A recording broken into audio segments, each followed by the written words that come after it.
રાજકોટ જિલ્લાના ધોરાજીના ગ્રામ્ય પંથકમાં પડેલા કમોસમી વરસાદના કારણે ખેતરોમાં તારાજી સર્જાઈ છે। ખેડૂતોને રાતા પાણીએ રોવાનો વારો આવ્યો। વાત છે ધોરાજીના મોટી પરબડી ગામની કે જ્યાં પાક પર માવઠું વરસી જતા કપાસ, મગફળી, સોયાબીન જેવા પાકોમાં ભારે નુકસાન થયું છે। ધોરાજી પંથકમાં પડેલા કમોસમી વરસાદે ખેડૂતોને રાતા પાણીએ રોવડાવ્યા। ધોરાજી પંથકના ગ્રામ્ય વિસ્તારોમાં પણ 6 થી 8 ઇંચ જેટલો વરસાદ વરસતા ખેડૂતોમાં ભારે પ્રમાણમાં નુકસાન થયું છે। ખેતરમાં તૈયાર થઈ ગયેલા મગફળી, સોયાબીન, તુવેરના પાથરા પલળી ગયા। ખેડૂતોના મોઢા સુધી આવેલો કોડિયો છીનવાઈ ગયો। સરકાર દ્વારા મોબાઈલ એપથી જે સર્વેની જાહેરાત કરવામાં આવી છે, જે બાબતે ખેડૂતોમાં ભારોભાર રોષ જોવા મળી રહ્યો છે। ખેડૂતોનું કહેવું છે કે મોબાઈલ એપથી સર્વે કરવાનું એ એપ ચાલતી નથી। ખેડૂતોએ આ બાબતે કશું માહિતી ન હોય જેથી સર્વે થતું નથી, જેથી તરી તાત્કાલિક ધોરણે સરકાર શ્રી દ્વારા સર્વે કર્યા વગર સીધી સહાય જમા કરવામાં આવે તેવું ખેડૂતો માંગણી કરી રહ્યા છે। મોટી પરબડીના ખેડૂતોનું કહેવું છે કે એક તરફથી કુદરત રૂઠ્યો છે ત્યારે બીજી તરફ સરકાર રૂઠી છે। એક તરફ ખેડૂતોને તેમની જણસના પૂરતા ભાવ નથી મળતા ત્યારે બીજી તરફ ખેડૂતોને માવઠાએ રાતા પાણીએ રોવડાવ્યા છે। વાવેતરથી લઈ ઉત્પાદન સુધી વીઘા દીઠ ₹20,000 થી 25,000નો ખર્ચ થયો છે। પાક તૈયાર થઈ ગયો છે। જ્યારે પાકને માર્કેટમાં વેચવાનો વારો આવ્યો ત્યારે પાક કમોસમી વરસાદના કારણે પલળી ગયો છે। ખેડૂતોને ભારે નુકસાની વેઠવાનો વારો આવ્યો છે। આમ જોઈએ તો છેલ્લા એક અઠવાડિયાથી માવઠારૂપી આફત આકાશમાં વરસી રહી છે। જગતનો તાત પરેશાન છે। આમ ખેડૂતોને આર્થિક નુકસાની વેઠવાનો વારો આવ્યો છે। ખેડૂતોનું કહેવું છે કે સરકાર દ્વારા જે સર્વેની જાહેરાત તો કરી દેવામાં આવી, પરંતુ આજ દિવસ સુધી કોઈ અધિકારી, કર્મચારી ખેતરમાં સર્વે માટે આવ્યા નથી। મોબાઈલની એપ્લિકેશનથી જે સર્વે કરવાનું છે તેનું સર્વર ડાઉન ચાલી રહ્યું છે, જેના કારણે સર્વેની પ્રોસેસ થતી નથી। ખેડૂતોને હાલાકીનો સામનો કરવો પડી રહ્યો છે। ત્યારે મોટી પરબડીના ખેડૂતોએ તેમના ખેતરમાં એકઠા થઈ સૂત્રોચ્ચાર કરી સરકારને જગાડવા માટેના પ્રયાસ કર્યા છે। ખેડૂતોનું કહેવું છે કે જો સરકાર તાત્કાલિક સહાયનું પેકેજ જાહેર નહીં કરે, તાત્કાલિક સહાય ખેડૂતોના ખાતામાં જમા કરાવવામાં નહીં આવે તો ખેડૂતો રવિ પાકનું વાવેતર કરી શકશે નહીં। મારા નામથી શરૂઆત। પ્રવીણભાઈ મોહનભાઈ બાબરિયા મારું નામ છે। ગામ મારું મોટી પરબડી અને અમારા ગામની અંદર કમોસમી કુદરતી વરસાદ થતા 7 થી 8 ઇંચ વરસાદ થયો। આજ 9મો દિવસ છે, વરસાદ ચાલુ છે। તમામ જણસી બગડી ગઈ છે। એમાં કોઈ જાતનું ખેડૂતોને ₹1 ભારે આવવાનું નથી અને પશુનો ચારો સદંતર બંધ બગડી ગયો છે। અને મારે પાસે પણ પશુ છે, મારે પણ પશુ વેચી નાખવા પડશે। આમાં મારે ખવડાવવું હું? આ બધા ખેડૂતોની આ જ પરિસ્થિતિ છે। અને મોબાઈલથી જે સર્વે કરીએ છીએ એમાં બધા ખેડૂતોને આવડતું ન હોય, મને ખુદને નથી આવડતું, તો બધા ખેડૂતોને સર્વર ડાઉન હોય એટલે એ નાટકો સરકાર બંધ કરે બધું અને તાત્કાલિક સહાય આપી દે। જે એને આપવાની થતી હોય એ આપી દે કાયદેસર। મગફળી, સોયાબીન ને કપાસ આ 3 મુખ્ય અમારા પાકો છે અમારા ગામના। એ 3 પાકો ફેલ ગયા છે। તમારું નામ અને વિગત? મારું નામ મહેન્દ્રભાઈ ગોરધનભાઈ બાવીસા, ગામ મોટી પરબડી, તાલુકો ધોરાજી, જિલ્લો રાજકોટ।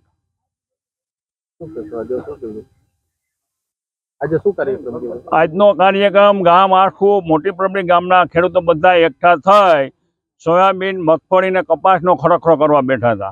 પણ ખેડૂતો એને અત્યારે ઊભા કરવામાં માંડ ઊભા થયા એવા પોકે રડી પડ્યા છે। હાથમાં જોવે તો બધા પાથરા ઉગી ગયેલા। હવે માર્કેટમાં જણસી લઈને જવાનો વારો નથી, તો ખેડૂત વહેલી તકે એનું નિવારણ લઈ આવી પોતપોતાના ખાતામાં પૈસા નાખે।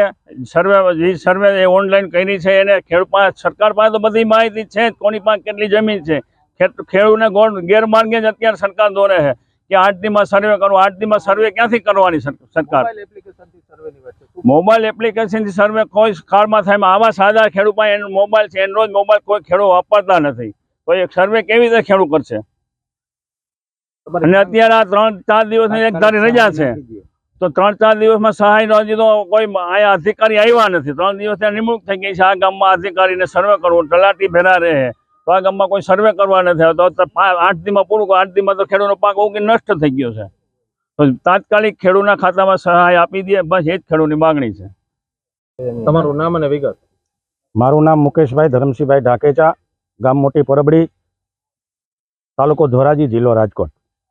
આજે મોટી પરબડી ગામના તમામ ખેડૂતો આજે સરકારને જગાડવા માટે એક ખરખરો કરવા માટે આ બધા અહીંયા મોટી પરબડી ગામના ખેડૂતો એકઠા થયા છે સરકારને જગાડવા માટે। કે સરકારને અમે એ કહેવા માગીએ છીએ કે તમે સર્વે કરવાની વાત કરો છો, પરિપત્ર કરો છો 20 દિવસનો, કૃષિ મંત્રી એમ કહે છે 7 દિવસમાં આ સર્વે કરવું જોઈએ, પૂરું કરી દેવું છે. આમાં અમને કાંઈ સત્ય લાગતું નથી. એટલા માટે હું સરકારશ્રીને વિનંતી કરું છું કે તાત્કાલિક ધોરણે વગર સર્વે કરી સર્વે કરવાની કાંઈ જરૂર નથી અને ખેડૂતોને તાત્કાલિક સહાય પૂરી પાડે તો જ આ ખેડૂતોનું ભલું થઈ શકે એમ છે, તો જ આ ખેડૂતો શિયાળુ પાકનું વાવેતર કરી શકે એમ છે. અને એક નવી હમણાં એક એપ્લિકેશન જે છે કે મોબાઈલ દ્વારા ખેડૂત પોતે સર્વે કરી અને એને અપલોડ કરી શકે. પણ મને એવું લાગતું નથી. આ ખેડૂતો અભણ છે. ઘણા ખેડૂતોને આ મોબાઈલ એપ્લિકેશનની ખબર પણ નથી.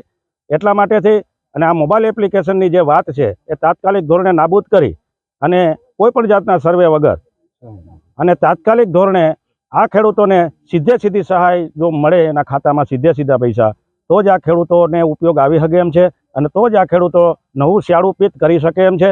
એટલા માટે હું સરકારશ્રીને હાથ જોડીને વિનંતી કરું છું કે વહેલામાં વહેલી તકે આ ખેડૂતોને તાત્કાલિક સહાય પૂરી પાડે તો જ આ ખેડૂતનું ભલું થઈ શકે એમ છે. ભારત માતા કી જય. તમારું નામ અને વિગત કમોસમી વરસાદ. મારું નામ રાજુભાઈ વિક્રમભાઈ ડાંગર, ખાતેદાર ખેડૂત છું. આજે એક અઠવાડિયાથી અમે સૂરજનારાયણના દર્શન કર્યા નથી. એવું સતત ભેજવાળું અને 2.5 થી 3 ઇંચ સુધી અમારા વિસ્તારમાં વરસાદ પડેલો છે. તો જેથી કાંઈ જે સર્વેની વાત છે, આજે 3 દિવસ પહેલાં ટીમ જાહેર કરી છે. આજે અમારા ગામમાં તલાટીએ કે કોઈએ અમને સત્તાવાર જાણ કરી નથી. અને એ કરતાં આ વખતે એક નવું આમાં બન્યું છે કે મોબાઈલથી એપ્લિકેશનથી અપલોડ કરવાનું. હવે 50% ખેડૂતોને તો ખબર નથી પડતી કે અપલોડ શું, ને જ્યારે કાંઈ અપલોડ કરવા જાય છે, જ્યારે થોડાક સમજુ ખેડૂત કરવા જાય ત્યારે સર્વર ડાઉન આવે છે. ને એ કાંઈ આખા ગુજરાતને જો ડાઉનલોડ કરવાનું થાય કાંઈ થતું નથી. તાત્કાલિક સહાય આપે અને જો સહાય નહીં આપે તો શિયાળુ પિત્ત પણ છે ને ખેડૂતો વાવી શકે નહીં એવી પૂરેપૂરી સંભાવના છે.